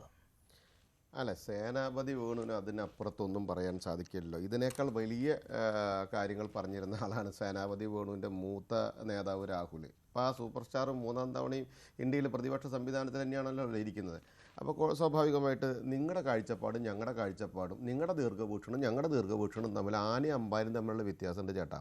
അത് കൃത്യമായിട്ട് നിങ്ങൾ മനസ്സിലാക്കും. ഞങ്ങളുടെ കാഴ്ചപ്പാടുകൾ കൃത്യമായിട്ട് നടപടികളാകുന്നത് കൊണ്ടാണ് ഞങ്ങൾ ഇന്ത്യ മഹാരാജ്യം 3ാം തവണ ഭരിക്കുന്നതും ഇന്ത്യ മഹാരാജ്യത്തെ ലോകരാഷ്ട്രങ്ങൾക്കിടയിലേക്ക് ഞങ്ങൾ കൃത്യമായിട്ട് കൈപ്പിടിച്ചുയർത്തുന്നു. അപ്പോൾ അതിൽ നമുക്ക് തർക്കം വേണ്ട. അങ്ങ് പരമ്പരാഗത രാഷ്ട്രീയം അല്ലെങ്കിൽ പാരമ്പര്യ രാഷ്ട്രീയം എന്നൊക്കെ പറഞ്ഞു. എൻ്റെ സാറേ, ഈ സോണിയാഗാന്ധിയുടെ കാര്യം പറഞ്ഞപ്പോൾ ആൾ അങ്ങ് മിണ്ടാണ്ടിരുന്നു. കുറേ കാലമായിട്ട് നോക്കിയിരുന്ന് കാണുകയായിരുന്നു ആ കുടുംബത്തിൽ ഇരുന്നിട്ട് എന്ന് പറഞ്ഞു. നോക്കിയിരുന്ന് കാണലായിരുന്നു എങ്കിൽ അങ്ങ് ഇദ്ദേഹത്തെ കുറ്റപ്പെടുത്താനായിട്ട് എന്താ അർത്ഥമുള്ള അങ്ങേക്ക്? AICC അധ്യക്ഷയായിട്ടാണ് മത്സരിച്ചത്. ഈ ശശി തരൂർ ഏത് പാരമ്പര്യത്തിൻ്റെ അടിസ്ഥാനത്തിലാണ് സാർ AICC അധ്യക്ഷനാവാൻ മത്സരിച്ചത്? അപ്പോൾ നിങ്ങളൊരു കാര്യം മനസ്സിലാക്കേണ്ടത്, സ്വന്തം ബന്ധുകാല് മാറ്റി വെച്ചിട്ട് വേണം അപ്പുറത്ത് പോയി നിങ്ങൾ അതിനെക്കുറിച്ച് പറയാനായിട്ട്. മനസ്സിലാവുന്നുണ്ട്. രണ്ടാമത്തെ കാര്യം ഞാൻ ചോദിച്ചോട്ടെ, ഇവിടുത്തെ സംസ്ഥാന സെക്രട്ടറിമാരിൽ ഞങ്ങളെ സംബന്ധിച്ചിടത്തോളം 2026-ലും 2025 തദ്ദേശ സ്വയംഭരണ സ്ഥാപനങ്ങൾ ഞങ്ങൾ മത്സരിക്കുന്നത് ഒരു മുന്നണിയോടാ. അത് മഞ്ജുഷ് മനസ്സിലാക്കണം. ആരാണ് CPM നയിക്കുന്നത്? ഗോവിന്ദൻ മാഷ് ഒരു സംസ്ഥാന സെക്രട്ടറിയാണ്. നിങ്ങൾ പരമ്പരാഗതമായിട്ട് അല്ലെങ്കിൽ പാരമ്പര്യപരമായിട്ട് ഒരു കട്ടൻ ചായയും പരിപ്പുവടയും രണ്ട് പുസ്തകവും ഇല്ല, ഒറ്റ മുന്നണി. ഇവർ രണ്ടുപേരും ഒന്നാണ്. എൻ്റെ മഞ്ജുഷ, നിങ്ങൾ അതിനെ ഉൾക്കൊള്ളണം. ആദ്യം നിങ്ങളുടെ മാധ്യമ പ്രവർത്തകർ അതിനെ ഒരു CJP അല്ലാന്ന്. എന്തിനാണെന്ന് സാർ കോൺഗ്രസ്സുകാർ പറയുന്നതാണോ യാഥാർത്ഥ്യം? ഞാൻ ചോദിച്ചോട്ടെ, ഡൽഹിയിൽ ഇരുന്നിട്ട് ഒരു മേശമ ഞാൻ മഞ്ജുഷും ചർച്ചയ്ക്ക് ഇരിക്കുന്ന പോലെ ഒരു മേശമ ഇരുന്നിട്ട് നല്ല ചായയും ബിസ്ക്കറ്റും കഴിച്ചിട്ട് 3 മണിക്കൂറും 10 മിനിറ്റും വിമാനത്തിൽ കയറി ഇവിടേക്ക് വന്നാൽ പിണറായി വിജയൻ രാജിവെക്കുക എന്ന് വിളിച്ചു പറയുന്ന നിലപാട് ഉണ്ടാ. ആ ഡൽഹിയിൽ ഇരുന്നിട്ട് ഈ കൈ പൊന്തിക്കല്ലേ മോഡിനെ ഞാൻ ഇപ്പം അങ്ങോട്ട് പുറത്തേക്ക് ഇറക്കാമെന്നും പറഞ്ഞിട്ട് KC വേണുഗോപാലും പ്രകാശം കാരാട്ടും ഈ പറയുന്ന ഗോവിന്ദൻ മാഷും ഈ പറയുന്ന പിണറായി വിജയനും ഒരുമിച്ച് കൈ പൊന്തിച്ചിട്ട് പിന്നെ ഒരു 3 മണിക്കൂറും 10 മിനിറ്റ് ഫ്ലൈറ്റിൽ വന്ന് ഈ കൊച്ചിയിൽ ഇറങ്ങുമ്പോഴേക്കും പിണറായി വിജയൻ ഇല്ലാത്ത കുറ്റമില്ല, CPM ഇല്ലാത്ത കുറ്റമില്ല. ഈ രണ്ട് നിലപാട് എന്താ ഏർപ്പാട്? ഈ രണ്ട് നിലപാടുകൾ കൈകാര്യം ചെയ്യുന്ന ഇവർ ഒരു മുന്നണി തന്നെയായിട്ടാണ് കാണേണ്ടത്. നിങ്ങൾക്കാണ് അത് രണ്ട് മുന്നണിയുള്ളത്, ഞങ്ങൾക്കതൊരു മുന്നണി തന്നെയായിട്ട് കാണുന്നത്. ആ CPMൻ്റെ ഗോവിന്ദൻ മാഷ് ആളെ സംസ്ഥാന സെക്രട്ടറി ആണല്ലോ അദ്ദേഹം. ഞാൻ രാജീവ് ചന്ദ്രശേഖറും ഗോവിന്ദൻ മാഷും സുധാകരനും ഇവിടുത്തെ പൊതുസമൂഹം ഒന്ന് തുലനം ചെയ്തോട്ടെ. ഇവർ 3 പേരെ വെച്ചിട്ടൊന്ന് പഠിച്ചോട്ടെ. ഇവർ 3 പേരെ ഒന്ന് വിശകലനം ചെയ്തോട്ടെ. 3 പേരുടെയും ചരിത്രം ഒന്ന് പഠിച്ചോട്ടെ. 3 പേരുടെയും പ്രവർത്തന ശൈലി ഒന്ന് പഠിച്ചോട്ടെ. 3 പേർക്കും സമൂഹത്തിൽ ഉണ്ടാക്കാൻ പറ്റുന്ന മാറ്റം ഒന്ന് പഠിച്ചോട്ടെ. ആ പഠിച്ചിട്ട് കേരള സമൂഹം കൃത്യമായിട്ട് നിങ്ങളൊന്ന് അവലോകനം ചെയ്യും. അപ്പോൾ നിങ്ങൾക്കറിയാം രാജീവ് ചന്ദ്രശേഖർ എന്ന് പറയപ്പെടുന്ന വ്യക്തിയെ BJP തെരഞ്ഞെടുത്ത് എന്തിനാണെന്ന്. ഗോവിന്ദൻ മാഷുടെ അപ്പം കൊട്ടയിലാക്കിയിട്ട് മലപ്പുറത്ത് നിന്ന് കയറുക, എറണാകുളത്തേക്ക് വരിക, തിരിച്ച് മലപ്പുറത്തേക്ക് വരിക, ഊണ് കഴിക്കാൻ വീണ്ടും എറണാകുളത്തേക്ക് പോവുക. ആ അമ്മമാരൊക്കെ അപ്പം കൊട്ടയിലാക്കിയിട്ട് ആ മയിലുകുട്ടിയും ഇരിക്കുന്നുണ്ട് കേരളയിലിൻ്റെ. ഈ വക ഗീർവാണങ്ങൾ വിടുന്ന സംസ്ഥാന സെക്രട്ടറി ആകണമെന്നാണ് നിങ്ങൾ ആഗ്രഹിക്കുന്നതെങ്കിൽ നിങ്ങളുടെ പാർട്ടിയിലാക്കിക്കോ. സേനാപതി വേണുവിൻ്റെയും CPMൻ്റെ ഒക്കെ പാർട്ടിയിലാക്കിക്കോ. ഞങ്ങൾക്ക് കുഴപ്പമില്ല. ഞങ്ങളെ സംബന്ധിച്ചിടത്തോളം ഞങ്ങൾ തുടർന്ന് വരുന്നൊരു ശൈലിയുണ്ട്, ഞങ്ങൾ തുടർന്ന് കൊണ്ടുവരുന്ന ഒരു സിസ്റ്റമുണ്ട്. ഞങ്ങളുടെ ടീം വർക്ക് എന്ന് പറയപ്പെടുന്നത് സംസ്ഥാന അധ്യക്ഷൻ XOR ഞങ്ങളുടെ സംസ്ഥാന അധ്യക്ഷൻ തെരഞ്ഞെടുത്തു കഴിഞ്ഞാൽ, അദ്ദേഹത്തെ പ്രഖ്യാപിച്ചു കഴിഞ്ഞാൽ അദ്ദേഹം സ്വിച്ച് ഇടുന്ന അമ്പർലയ്ക്ക് കീഴിൽ നിന്ന് കൂട്ടായി തന്നെ പ്രവർത്തിക്കുന്നത്. നിങ്ങൾ ആഭ്യന്തര കലഹം, ആ ഗ്രൂപ്പ്, ഈ ഗ്രൂപ്പ്, ഇതൊക്കെ നിങ്ങൾ മാധ്യമങ്ങൾ ഉണ്ടാക്കുന്നതല്ലേ. ആ സ്വാഭാവികമായിട്ട് അതിലൊന്നും അടിമപ്പെടാൻ ഞങ്ങൾ തയ്യാറല്ല. നിങ്ങളൊന്നും ബേജാറാവണ്ട മഞ്ജുഷേ. രാജീവ് ചന്ദ്രശേഖർ ഈ പാർട്ടിയെ എങ്ങനെ നയിക്കണമെന്ന് അദ്ദേഹത്തിന് നല്ല ബോധ്യമുണ്ട്. ഈ BJP എന്ന രാഷ്ട്രീയ സംഘടനയെ കേരളത്തിൽ എങ്ങനെ കൊണ്ടുപോകണമെന്നും ഞങ്ങളുടെ കേഡറിനെ എങ്ങനെ കൈകാര്യം ചെയ്യണമെന്നും ഞങ്ങളുടെ ജില്ലയെയും സംസ്ഥാനത്തെയും ഞങ്ങളുടെ മണ്ഡലത്തെയും ഞങ്ങളുടെ പഞ്ചായത്തിനെയും ഞങ്ങളുടെ ബൂത്തിലെയും പ്രവർത്തകരെ എങ്ങനെ കോർത്തിണക്കി മുന്നോട്ട് കൊണ്ടുപോകണമെന്നും കൃത്യമായ ബോധ്യം രാജീവ് ചന്ദ്രശേഖരനുണ്ട്. ഒപ്പം തന്നെ ഞങ്ങളിലൂടെ, ഞങ്ങളുടെ കേഡറിലൂടെ പൊതുസമൂഹത്തിനകത്ത് വളർച്ച എങ്ങനെ ഉണ്ടാകണമെന്ന് പഠിപ്പിക്കാനും അതിലേക്ക് ഞങ്ങളെ ഉയർത്താനും അതിലൂടെ അധികാര സംവിധാനത്തിലേക്ക് എന്ന് പറഞ്ഞാൽ ഭരണത്തിലേക്ക് പാർട്ടിയെ നയിക്കാനും രാജീവ് ചന്ദ്രശേഖരന് കഴിയും. അതിന് ദീർഘവീക്ഷണം എന്നാ പറയുക. ആ ദീർഘവീക്ഷണം വളരെ കൃത്യമായിട്ട് ഉണ്ട് എന്നുള്ള ബോധ്യം കൃത്യമായിട്ട് ഇതിനെ സെലക്ട് ചെയ്യുന്ന വിഭാഗം സംസ്ഥാന നേതൃത്വം രാജീവ് ചന്ദ്രശേഖരനെ കൊണ്ടുവന്നത്. അദ്ദേഹത്തിന്റെ വിദ്യാഭ്യാസം, അദ്ദേഹത്തിന്റെ പ്രവർത്തന ശൈലി ഒന്ന് പഠിക്കപ്പാ. എന്നിട്ട് നിങ്ങൾ ഈ അതിലൊന്നും സംശയമില്ല. പക്ഷേ 2025 വരാൻ പോകുന്നു തദ്ദേശ ഭരണ തെരഞ്ഞെടുപ്പ്. 2026 BJPയുടെ മിഷൻ 2026. പക്ഷെ അങ്ങനെ ഈ ഒരു ഷോർട്ട് ടൈം രീതിയിൽ പോകേണ്ട ഒന്നല്ലല്ലോ ഇത്. ഉടൻ തന്നെ ഭരണത്തിലേക്ക് എത്തുക എന്നുള്ളത് നടക്കാത്ത കാര്യമാണ്. ഞാൻ ചോദിച്ചോട്ടെ, ഞാനും മഞ്ജുഷും ഇന്ത്യ മഹാരാജ്യത്തുള്ള ആൾക്കാരല്ലേ? ത്രിപുര മഞ്ജുഷ് കണ്ടതല്ലേ? BJP ത്രിപുരയിൽ അധികാരത്തിൽ വന്നത് മഞ്ജുഷ് കണ്ടതല്ലേ? കമ്മ്യൂണിസ്റ്റ് പാർട്ടി അവിടെ ഇങ്ങനെ ഈറ്റില്ലം പോലെ ഭരിച്ചിരുന്നൊരു കാലഘട്ടം ഉണ്ടായിരുന്നില്ലേ? അവിടെ നിന്ന് ഇപ്പോൾ കമ്മ്യൂണിസ്റ്റ് പാർട്ടിയുടെ ശതമാനം എത്ര മഞ്ജുഷേ? 17% താഴെയാണ് വോട്ടിംഗ് പെർസെൻറ്റേജ് നിൽക്കുന്നത്. പാർട്ടി ആഫീസും പാർട്ടി അടക്കം ഞങ്ങളിലേക്ക് വന്ന ചരിത്രമുണ്ട്. ഞാൻ മനസ്സിലാക്കട്ടെ. ഇതേപോലെ 25 കൊല്ലമായിട്ട് മഞ്ജുഷിന് സംശയമുണ്ടോ? ഡൽഹിയിൽ എങ്ങനെ സാറേ ഞങ്ങൾ അധികാരത്തിൽ വന്നത്? ഞങ്ങളുടെ പ്രവർത്തനങ്ങൾ എങ്ങനെ വേണം, ഞങ്ങൾ ഏതൊക്കെ മേഖലയിൽ പ്രവർത്തിക്കണം, ഞങ്ങൾ ഏതൊക്കെ ശൈലിയിൽ ഞങ്ങളുടെ മാറ്റം വരുത്തണം, അത് ഞങ്ങളുടെ പാർട്ടി കൃത്യമായി ചർച്ച ചെയ്ത് ഞങ്ങളുടെ പാർട്ടി അത് കൃത്യമായി പഠിച്ച് ഞങ്ങളുടെ പാർട്ടി അത് കൃത്യമായി ഇംപ്ലിമെൻറ്റ് ചെയ്യുന്നേ. അത് ഞങ്ങൾ കൃത്യമായി എക്സിക്യൂട്ട് ചെയ്തോളാന്ന്. പിന്നെ കോൺഗ്രസ് അല്ല വേണ്ടത്. CPM തളർന്നാലാണ് ഞങ്ങൾ ജയിക്കുക, കോൺഗ്രസ് തളർന്നാലല്ല ഞങ്ങൾ ജയിക്കുമെന്ന്. സേനാപതി വീണു ഈ പാർട്ടിക്ക് ക്ലാസ് എടുക്കും വേണ്ട, അങ്ങടെ സ്കൂളിലെ പഠിപ്പും ഞങ്ങൾക്ക് വേണ്ട, ആ ഉപ്മാവും ഞങ്ങൾക്ക് വേണ്ട. നിങ്ങൾ ആ ക്ലാസ് നിങ്ങളുടെ സ്കൂളിൽ പോയി പഠിപ്പിച്ചോ. അത് നിങ്ങൾ എന്നിട്ട് രാഹുൽ ഗാന്ധിക്ക് ഒന്ന് പറഞ്ഞു കൊടുക്കുക. ഒരു 2 ടേമും 3ാമത്തെ ടേമും ഇപ്പോൾ തോറ്റു തുന്നമ്പാടി തൊപ്പിട്ടിരിക്കുകയല്ലേ. അപ്പോൾ നിങ്ങൾ ആ ക്ലാസ് അവിടെ എടുത്തോ. ഞങ്ങളുടെ പാർട്ടിക്ക് ക്ലാസ് എടുക്കാൻ എന്തായാലും നിങ്ങൾ വരണ്ട. ഞങ്ങളത് ഭംഗിയായിട്ട് ക്ലാസ്സൊക്കെ കൃത്യമായിട്ട് നടപ്പിലാക്കി. ഞങ്ങൾ ഈ നാട്ടിലെ ജയിക്കില്ല എന്നറിഞ്ഞ കാലത്തും ഒരു ബൈലൻ്റെ കൂട്ടിണക്കി നിൽക്കുക. ഞങ്ങളെപ്പോലെ നിങ്ങളായിരുന്നുവെങ്കിലേ ഈ പാർട്ടി തന്നെ ഉണ്ടാവില്ല. അധികാരത്തില്ലാത്ത പാർട്ടിയുടെ പുറകെ നിങ്ങൾ നടക്കുമെന്ന് നിങ്ങൾക്ക് തോന്നുന്നുണ്ടോ? സേനാപതി വേണു, നിങ്ങളുടെ ഒരു പ്രവർത്തകരും ഉണ്ടാവില്ല. ഞങ്ങൾ അതിലൊന്നും ഭയന്നിട്ടില്ല. ഞങ്ങളുടെ കൊടി പിടിച്ച് ഞങ്ങളുടെ ആശയാദർശങ്ങൾ കൃത്യമായി മുറുകെ പിടിച്ച് ഞങ്ങൾ കൃത്യമായി തന്നെ ഇവിടെ നിന്നിട്ടുണ്ട്. എന്നാ നിൽപ്പ് എന്ന് പറയപ്പെടുന്നത് ഞങ്ങൾ ഭാവിയിൽ ഈ നാട് അംഗീകരിക്കുന്ന ഒരു കാലഘട്ടം വരുമെന്നുള്ള കൃത്യമായിട്ടുള്ള ബോധത്തോടു കൂടിയാണ്. ആ കേരളത്തിൽ അത് നടക്കും. ഇന്ത്യയിൽ പണ്ടുണ്ടായിരുന്നു, ഇന്ത്യയിൽ ഞങ്ങൾ നടത്തിയല്ലോ. ഇത് കേന്ദ്ര സർക്കാരിൻ്റെ ഭാഗമായിട്ടാണ് ഞാൻ പറഞ്ഞത്. കേരളത്തിലും ഒരു സംശയമില്ലാതെ നടക്കും. ഇന്ത്യ മഹാരാജ്യത്തെ സംസ്ഥാനങ്ങളിൽ ഞങ്ങൾ അധികാരത്തിൽ വന്ന ചരിത്രമൊക്കെ ഒന്ന് സേനാപതി വീണ് പഠിക്കുന്നത് നല്ലതാണ്. എന്നിട്ട് ഞങ്ങളെ ക്ലാസ് എടുക്കാം. ശരി. ഇപ്പോൾ അഡ്വക്കേറ്റ് BN ഹസ്കർ കൂടി ചേരുകയാണ്. ഹസ്കർ, ഇപ്പോൾ രാജീവ് ചന്ദ്രശേഖർ അദ്ദേഹത്തിന്റെ ആദ്യ അഭിമുഖത്തിൽ തന്നെ പറഞ്ഞിരിക്കുന്നത് മിഷൻ 2026 തന്നെ അയച്ചിരിക്കുന്നത് എന്നാണ്. അതൊരു അമിതമായ ആത്മവിശ്വാസം എന്ന് തന്നെ പറയേണ്ടി വരും. എങ്കിൽ പോലും ഇത് ഇടത് വലത് മുന്നണികൾക്കുള്ള ഒരു മുന്നറിയിപ്പാണ്.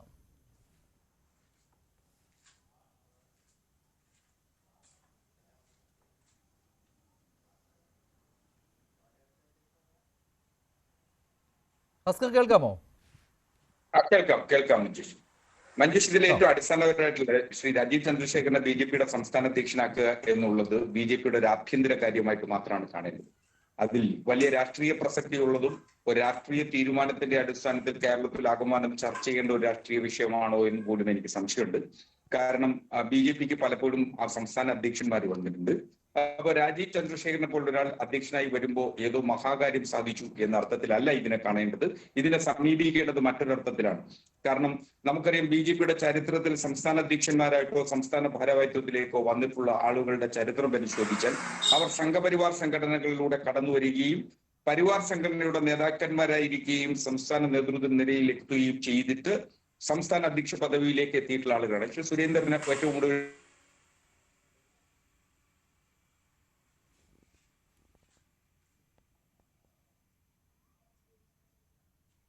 കേൾക്കുന്നില്ല, സാങ്കേതികമായ പ്രശ്നമുണ്ട്. ശ്രീ ഫക്രുദ്ദീൻ അലി ഇപ്പോൾ കേൾക്കുന്നുണ്ടോ? ഹസ്കർ പറഞ്ഞോളൂ. സാങ്കേതികമായ ഒരു പ്രശ്നം തോന്നി, അതുകൊണ്ടാണ് ശബ്ദം കിട്ടുന്നില്ല. ഹലോ,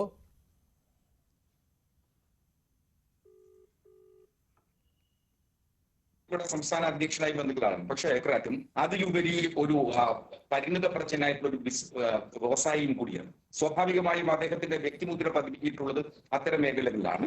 അദ്ദേഹത്തിന് രാഷ്ട്രീയത്തിൽ എത്രത്തോളം സ്വാധീനം ചെലുത്താൻ കഴിയും എന്നുള്ളതിനെ കുറിച്ച്, അല്ലെങ്കിൽ കേരളത്തിലെ ജനങ്ങൾക്കിടയിൽ എത്രത്തോളം സ്വാധീനം ചെലുത്താൻ കഴിയും എന്നുള്ളതിനെ കുറിച്ച് വളരെ കൃത്യമായി സംശയം പോലും ഉണ്ട് എന്നുള്ളതാണ് എന്റെ കാഴ്ചപ്പാട്. കാരണം അദ്ദേഹത്തിന് സംഘപരിവാർ ബാക്ക്ഗ്രൗണ്ടിലുള്ള, ഒന്നാമതായി അദ്ദേഹം സംഘപരിവാർ ബാക്ക്ഗ്രൗണ്ടിലുള്ള ഒരു രാഷ്ട്രീയ നേതാവല്ല.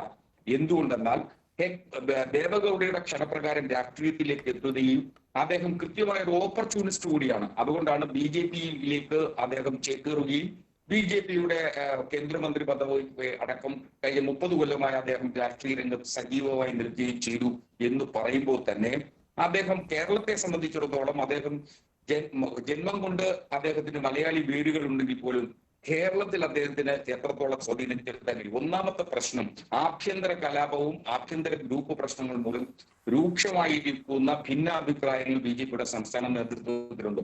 ഇവരിപ്പോ എല്ലാം തീർന്നു, ഞങ്ങളെല്ലാം ഒരുമിച്ചാണ് എന്നൊക്കെ അവകാശപ്പെടുമെങ്കിൽ നിശ്ചയമായും അത്തരത്തിൽ ഒരു നിലപാട് തുടർ ദിവസങ്ങൾ ഉണ്ടാകും എന്ന് കരുതുന്നില്ല. ഒരുപക്ഷെ ശ്രീമതി ശോഭാ സുരേന്ദ്രനെ പോലുള്ള പരിണിത പ്രജ്ഞയായിട്ടുള്ള ഒരു വനിതാ നേതാവ് BJPയുടെ സംസ്ഥാന അധ്യക്ഷ ആവുന്നു എന്ന് കരുതുക. അതല്ലെങ്കിൽ ഒരുപക്ഷെ ശ്രീ MT രമേശിനെ പോലുള്ള ഒരു സ്വാധീനായിട്ടുള്ള BJP നേതാവ് സംസ്ഥാന അധ്യക്ഷനാവുകയാണെങ്കിൽ അദ്ദേഹത്തിന് അവർക്ക് ലഭിക്കുന്ന ഒരു അംഗീകാരം BJP പ്രവർത്തകർക്കിടയിൽ ഒരുപക്ഷെ രാജീവ് ചന്ദ്രശേഖരൻ ലഭിക്കാനിടയില്ല. അദ്ദേഹം തെരഞ്ഞെടുപ്പിൽ തിരുവനന്തപുരം പാർലമെന്റ് മണ്ഡലത്തിൽ ഒരുപക്ഷെ ശ്രീ ശശി തരൂരിനെ വിറപ്പിക്കാനായിട്ടുണ്ട് എന്നുള്ളത് ഒഴിച്ചാൽ അദ്ദേഹത്തിന് കേരളത്തിൽ വലിയ രീതിയിൽ അംഗീകാരം നേടാൻ മിഷൻ 2026 അദ്ദേഹത്തിന് പൂർത്തീകരിക്കാൻ കഴിയുമോ എന്നുള്ള കാര്യത്തിൽ വളരെ സംശയമാണ്. എന്തായാലും ആ ആത്മവിശ്വാസം നിലനിൽക്കും. പക്ഷെ ഒരു കാര്യം വളരെ കൃത്യമായി അംഗീകരിച്ച് മതിയാവും. കേന്ദ്ര നേതൃത്വം, BJPയുടെ കേന്ദ്ര നേതൃത്വം തീരുമാനിച്ചതനുസരിച്ച് അദ്ദേഹം കേരളത്തിലെ BJP രാഷ്ട്രീയത്തിലേക്ക് വരുമ്പോൾ അഴിമതി, നാളിതുവരെ BJPയെ കുറിച്ച് കേട്ടിരുന്ന ഏറ്റവും പരമപ്രധാനമായിട്ടുള്ള ആക്ഷേപം എന്ന് പറയുന്നത് അഴിമതിയിൽ അടിമുടി. ശരി ശരി, ഞാൻ താങ്കളിലേക്ക് വരാം. ശ്രീ ഫക്രുദ്ദീൻ അലി, ഇപ്പോൾ ഹസ്കർ പറഞ്ഞത് ഏറ്റവും അവസാനം പറഞ്ഞ കാര്യം, ഒന്ന് ശോഭാ സുരേന്ദ്രൻ, MT രമേശ്, ഇവർ രണ്ടുപേരും BJP പ്രസിഡന്റ് ആയേക്കാം എന്നുള്ള അഭ്യൂഹത്തിനിടയിലാണ് രാജീവ് ചന്ദ്രശേഖർ വരുന്നത്. ഗ്രൂപ്പ് വഴക്ക് എന്തായാലും BJPയിലുണ്ട് എന്നുള്ള കാര്യത്തിൽ സംശയമില്ല, നമ്മളും പലതവണയായിട്ട് ചർച്ച ചെയ്ത വിഷയമാണ്. അപ്പോൾ അത് ഉണ്ടാകാതിരിക്കുന്നതിന് വേണ്ടി പുതിയ ഒരു മുഖത്തെ അവതരിപ്പിച്ചു എന്ന രീതിയിലുള്ള വിലയിരുത്തൽ താങ്കൾക്ക് ഇല്ലേ? കാരണം കേന്ദ്ര നേതൃത്വം അങ്ങനെ ഒരു ഇടപെടൽ നടത്തിയത് ഈ ഗ്രൂപ്പ് സമവാക്യങ്ങൾ പൊളിച്ചെഴുതുന്നതിന് വേണ്ടിയാണ് എന്നത്. പിന്നെ അദ്ദേഹം പറയാൻ തുടങ്ങിയത് അഴിമതിയെക്കുറിച്ചാണ്. അത് ദേശീയ BJPയുടെ കാര്യമല്ല, കേരളത്തിലെ BJPയുടെ കാര്യമാണ് പറഞ്ഞത്. പലതവണ ഈ കൈക്കൂലി കഥകളൊക്കെ വെളിയിൽ വന്നതാണല്ലോ.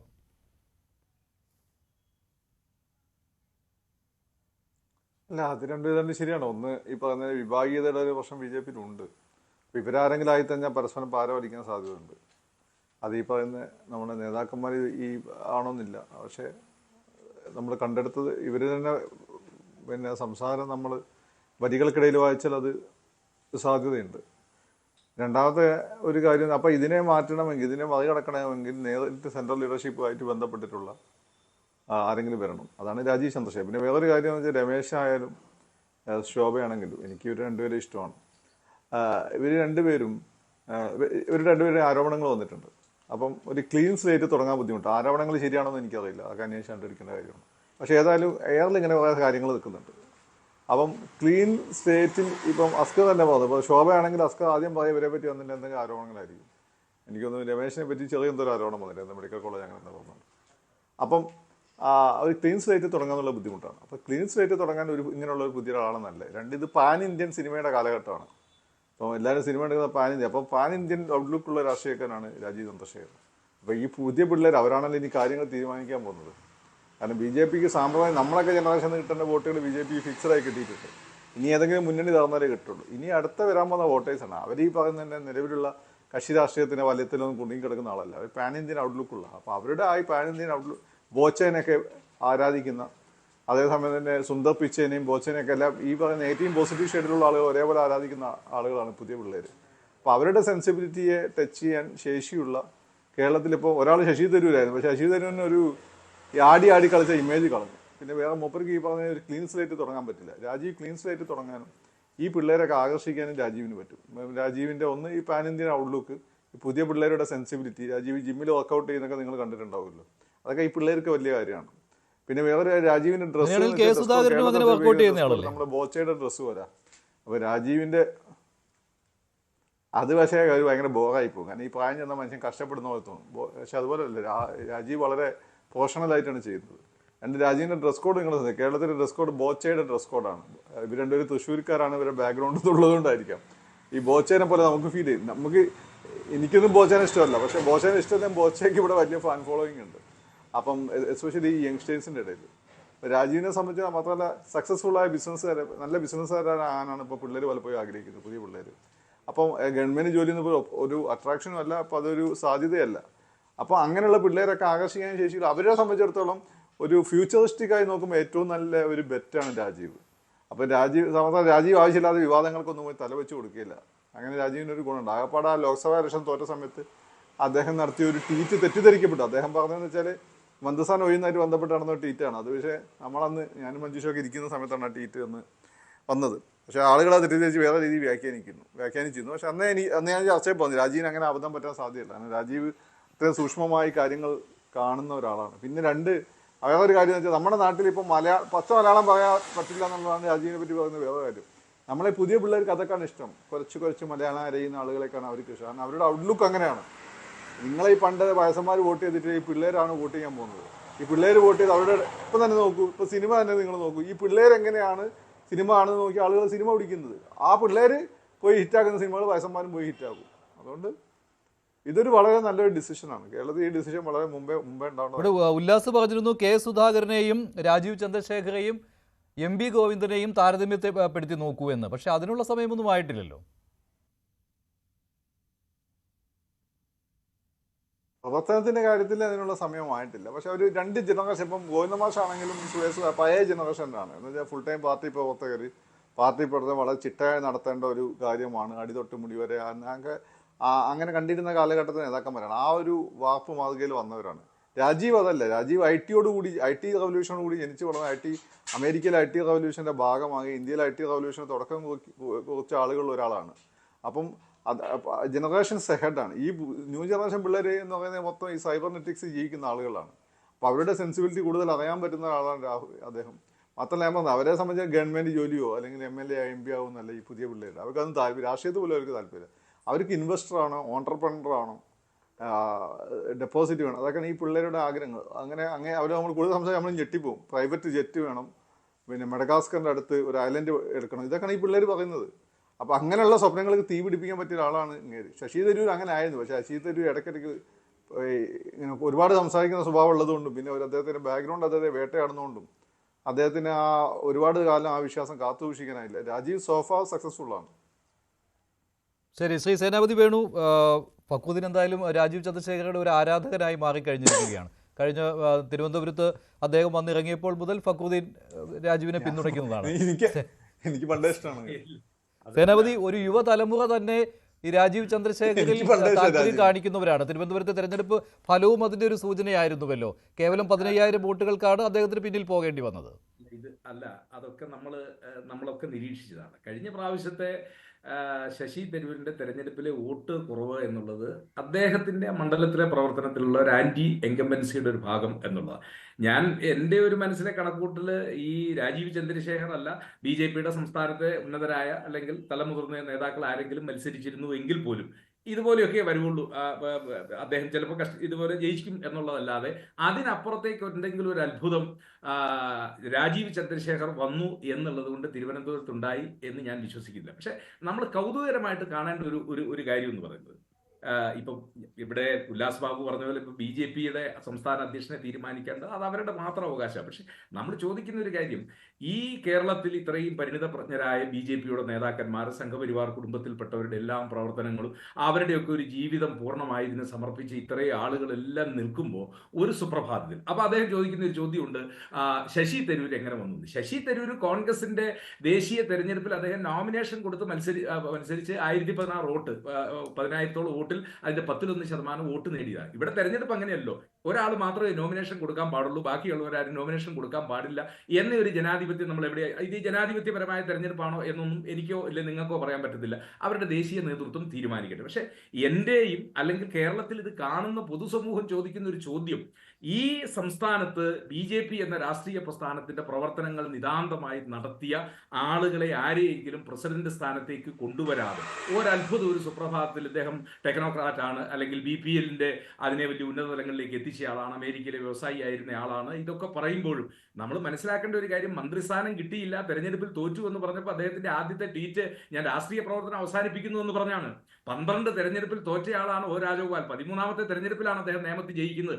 ഒരു തെരഞ്ഞെടുപ്പിലും അദ്ദേഹം തെരഞ്ഞെടുപ്പ് കഴിഞ്ഞപ്പോൾ ഞാനിതാ രാഷ്ട്രീയം വിടുന്നു എന്ന് അദ്ദേഹം പറഞ്ഞില്ല. അങ്ങനെയുള്ള ആളുകൾ നയിച്ച ഒരു പാർട്ടി ഒരു തെരഞ്ഞെടുപ്പിൽ തോറ്റു, അതല്ല എങ്കിൽ അദ്ദേഹം രാജ്യസഭയിലൂടെ മന്ത്രിയാകണമെന്ന് ആഗ്രഹിച്ച ആൾ സ്ഥാനം കിട്ടാതെ വന്നപ്പോൾ ഞാൻ ഇനി രാഷ്ട്രീയ പ്രവർത്തനം അവസാനിപ്പിക്കുന്നു, his age is at that time 58 ഉള്ളി, അങ്ങനെ പറയുന്ന ഒരാള് ഇദ്ദേഹത്തിന് എത്രമാത്രം കേരളത്തിൽ ഇതിനെ മുന്നോട്ട് കൊണ്ടുപോകാൻ കഴിയും എന്നുള്ളത്. കാരണം BJP എന്ന് പറയുന്ന ഒരു പാർട്ടി, ഇവിടെ ഉല്ലാസ് ബാബു പറഞ്ഞ് ഞങ്ങളുടെ പാർട്ടി ഗ്രൂപ്പില്ല, ഞങ്ങളെ പഠിപ്പിക്കേണ്ട, ഞങ്ങൾ നിങ്ങളെ പഠിപ്പിക്കാനൊന്നും വരുന്നവരല്ലോ, ഞങ്ങൾ നിങ്ങളെ പഠിപ്പിക്കേണ്ട ആവശ്യവുമില്ല. പക്ഷേ അധികാരമില്ലാഞ്ഞിട്ട് പോലും മാധ്യമങ്ങളിൽ നമ്മൾ കേൾക്കുന്നത് ഇത്രയും ഗ്രൂപ്പുകളുടെ അതിപ്രസരമുള്ള, ഇപ്പൊ ഇന്നലത്തെ തന്നെ വാർത്ത നമ്മൾ കാണുന്നു, ശ്രീ രാജീവ് ചന്ദ്രശേഖർ അധികാരം ഏറ്റെടുക്കാനുള്ള പാർട്ടിയുടെ ഉന്നതാധികാര അതിന്റെ സമിതി ചേരുമ്പോൾ ഈ പരിപാടിയൊക്കെ കഴിഞ്ഞതിന് ശേഷമാണ് ശോഭാ സുരേന്ദ്രൻ ചെല്ലുന്നത്. എന്നിട്ട് പറഞ്ഞാൽ എനിക്ക് ബസ് താമസിച്ചു പോയി എന്നുള്ള.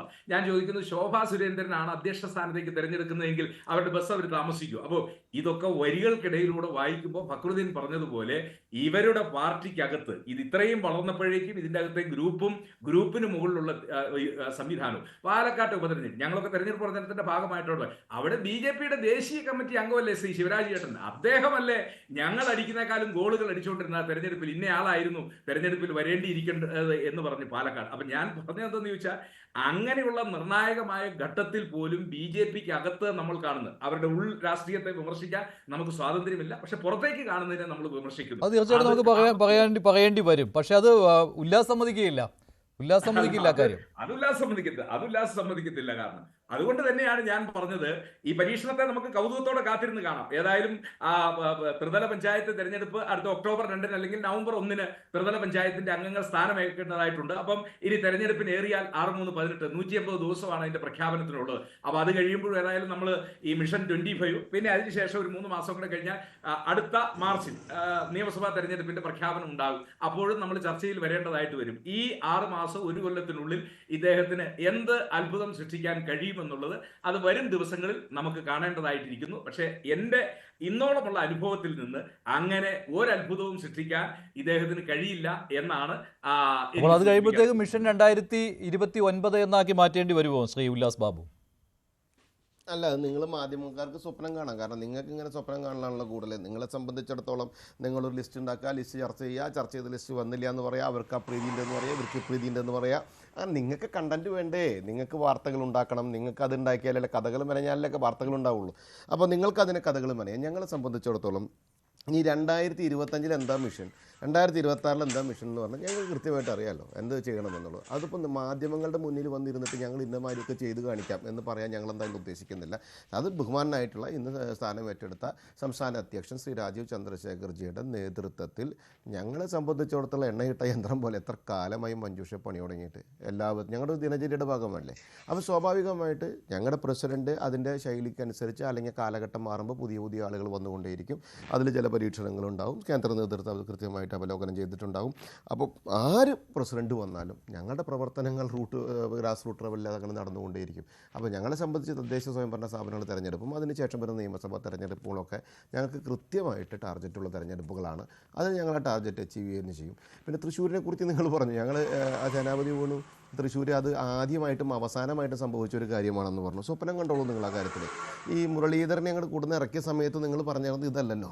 മുരളീധരനെ കൊണ്ടു ഇറക്കിയ സമയത്ത് ഈ മാധ്യമങ്ങളടക്കം ഒരു പ്രമുഖ മാധ്യമം ന്യൂസ് 18 പറഞ്ഞിട്ടുണ്ട്, തൃശ്ശൂർ ഇത്തവണ സുരേഷ് ഗോപി എടുക്കില്ല. വായിച്ച വാർത്തയാണ്, ഇങ്ങനെ ചെരിഞ്ഞിരുന്നിട്ടാണ് വായിച്ചത്. 3-ാം സ്ഥാനത്ത് തന്നെ. എന്നിട്ട് എന്തുണ്ടായേ? നല്ല കൃത്യമായിട്ടുള്ള പെർസെൻറ്റേജ് ഓഫ് വോട്ടിന് തന്നെയല്ലേ സുരേഷ് ഗോപി ജയിച്ചത്. കൃത്യമായിട്ട് തൃശ്ശൂരിലെ ജനങ്ങൾ സുരേഷ് ഗോപിക്ക് തൃശ്ശൂർ കൊടുത്തില്ലേ. ആ 5 വർഷം കഴിഞ്ഞ് MP സ്ഥാനം കഴിഞ്ഞ് വരുമ്പോൾ നിങ്ങൾ പ്രോഗ്രസ് കാർഡ് എടുത്തോ. സുരേഷ് ഗോപിയുടെ ഓപ്പണായിട്ടല്ലേ പറയണേ, ഈ സാധനം നിങ്ങൾ റെക്കോർഡ് ചെയ്തിട്ടുണ്ടാവുമല്ലോ. ആ സമയത്ത് നമുക്ക് നോക്കാം.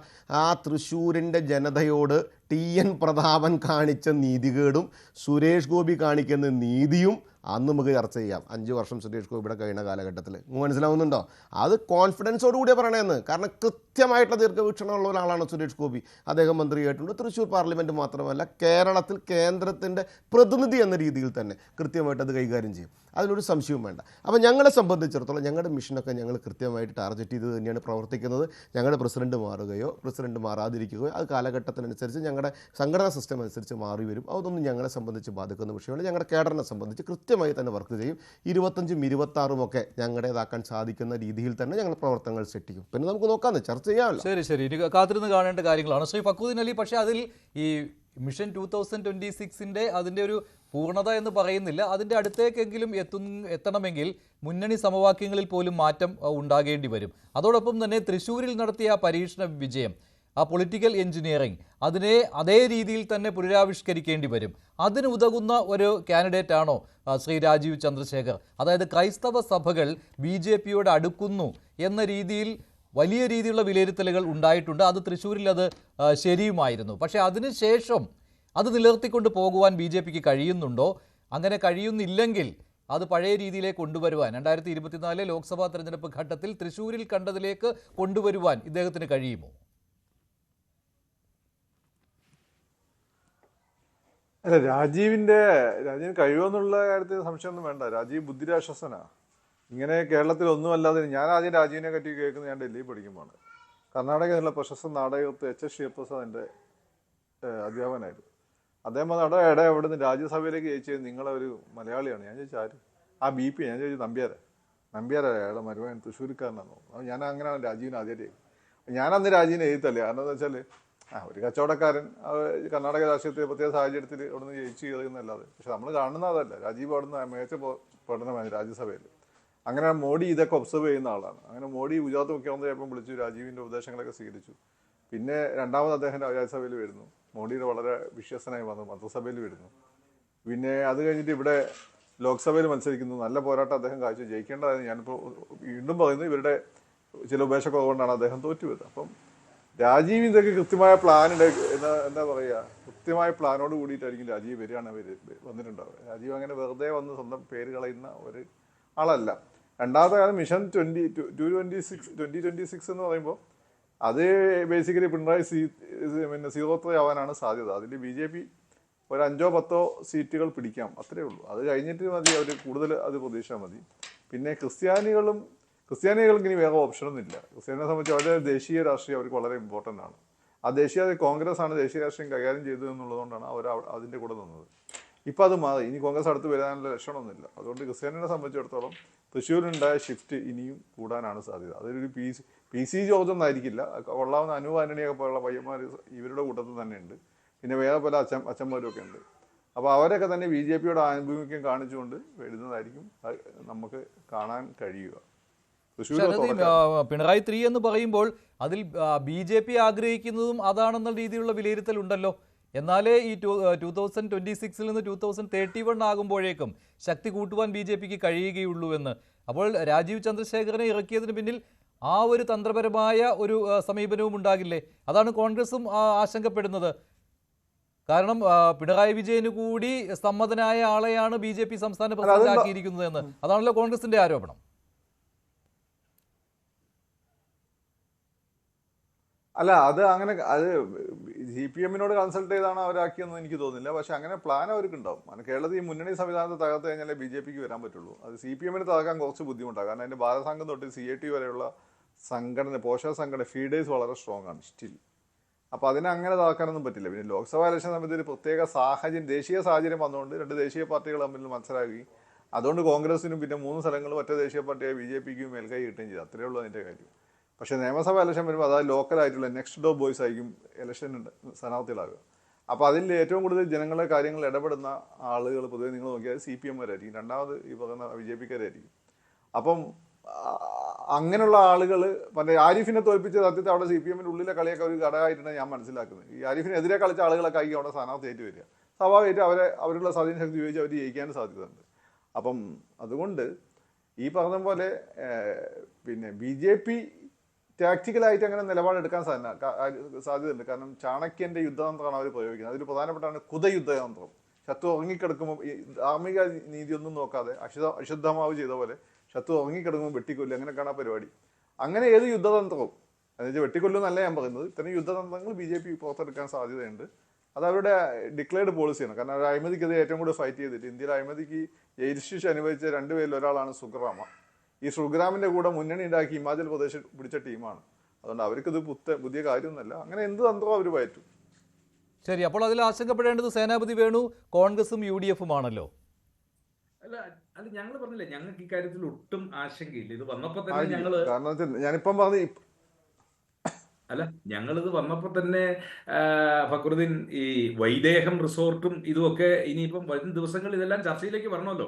കാരണം എങ്ങനെയാണ് EP ജയരാജന്റെ നേതൃത്വത്തിലുള്ള അല്ലെങ്കിൽ അദ്ദേഹത്തിന്റെ ബന്ധുക്കളും അവരുടമകളായിട്ടുള്ള ഈ സ്ഥാപനമൊക്കെ ഇദ്ദേഹത്തിന്റെ പാർട്ണർഷിപ്പിലേക്ക് അങ്ങോട്ടും ഇങ്ങോട്ടും പോകുന്നത്, ഇതൊക്കെ കേരള രാഷ്ട്രീയത്തിൽ വളരെ കൃത്യമായി വരും ദിവസങ്ങളിൽ ചർച്ചയിൽ ഉണ്ടാകും എന്നുള്ള കാര്യത്തിൽ തർക്കമില്ല. ഞങ്ങളിപ്പോൾ ഇതിനെക്കുറിച്ചൊന്നും അങ്ങനെ ഭയപ്പെടുന്ന കാര്യമില്ല. അത് തന്നെയല്ല, ഇനി 3ാം ടൈമിലേക്ക് കേരളത്തിലെ നല്ല കമ്മ്യൂണിസ്റ്റുകാരെല്ലാം മനസ്സുകൊണ്ട് ഇപ്പോൾ തന്നെ അവർ പറയുന്നത് എങ്ങനെയെങ്കിലും ഈ കൊല്ലം തന്നെ ഇതൊന്ന് അവസാനിപ്പിക്കാൻ കഴിയുമോ എന്നുള്ളത്. ഏതായാലും ഇനി ഒരു മൂന്നാം ടൈമിനെ കുറിച്ച് ഇനി പിണറായിയെ പോലുള്ള ആളുകളും അദ്ദേഹത്തിന്റെ സ്തുതിപാഠകരും ഒക്കെ സ്വപ്നം കാണുന്നുവെങ്കിലും കേരളത്തിലെ നല്ല കമ്മ്യൂണിസ്റ്റുകാർ, യഥാർത്ഥ കമ്മ്യൂണിസ്റ്റുകാർ, അതായത് തിരുവനന്തപുരം സെക്രട്ടേറിയറ്റ് നിറയ്ക്ക് മുമ്പിൽ കഴിഞ്ഞ 42 ദിവസമായി ഈ സാധുക്കൾ 250 രൂപ പ്രതിദിനം ശമ്പളം കിട്ടുന്ന ആ സാധുക്കൾ നടത്തുന്ന സമരത്തെ ആക്ഷേപിക്കുന്ന ആ ഭരണകൂടവർഗം, അവർ തൊഴിലാളി വർഗത്തിന്റെ പ്രതിനിധികളല്ല, അവരെ ചവിട്ടി പുറത്താക്കാനായിട്ട് കേരളത്തിലെ പൊതുസമൂഹം വെമ്പൽ കൊണ്ട് നിൽക്കുന്ന ഒരു ഘട്ടമാണ്. എന്ത് പ്രചരണങ്ങൾ നടത്തിയാലും ആ പ്രചരണങ്ങളിലൊന്നും ഇനി ഒരു മൂന്നാം ഘട്ടം എന്നുള്ളത്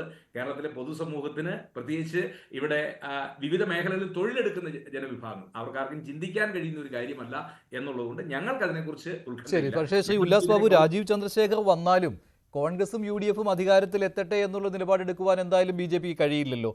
അവിടെ അപ്പോൾ അതാണ് പറയുന്നത് ഈ CJP എന്നുള്ള ഘടകം. അല്ല, എനിക്ക് CJP എന്നൊക്കെ ഇവരവരുടെ ആളുകൾ പറയണമല്ലോ, അവരത് പറഞ്ഞു നടന്നോട്ടെ.